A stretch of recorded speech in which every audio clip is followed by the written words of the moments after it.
Naghahanap ka ba ng multi-cooker ng pangmatagalang gamit?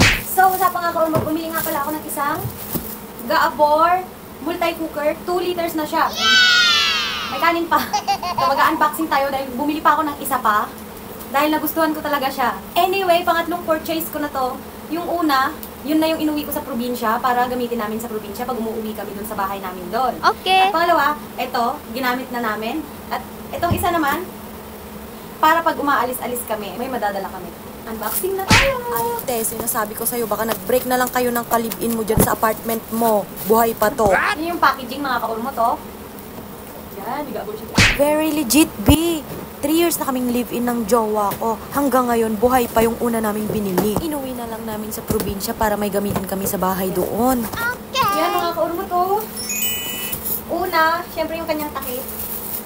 Hindi basta-basta nagbabakbak yung non-stick nito, mga kaurmo. Ayan, meron din siyang steamer. Meron din siyang saksakan. Okay. Wow, ganda ng kulay oh. Mint green, mint green. So, mga kaurmot, may level nga pala siya. Level 1 at level 2 ng heat. Yan. So, makakapili ka kung nalakasan mo or hihinaan mo. Pangatlong purchase ko na to, mga kaurmot. Gawa nga na sobrang tibay talaga nito.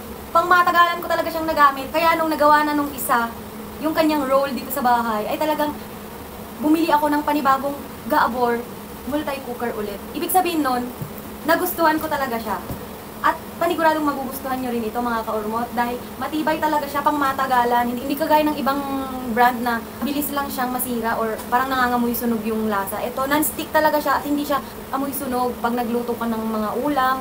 Napaka-worth it bumili nito, mga kaurmot, kasi pang matagalan talaga siya, matibay at maganda. Mabilis siya uminit at magandang pagkakaluto ng mga ulam nyo. Kaya ano pang ginagawa nyo, mga kaurmot? Mag-check out na sa Yellow Basket. Perfect to sa mga nagdo-dorm, o di kaya sa mga couple na nagdo-dorm dyan, o di kaya swak din to pang travel. Check out na sa Yellow Basket!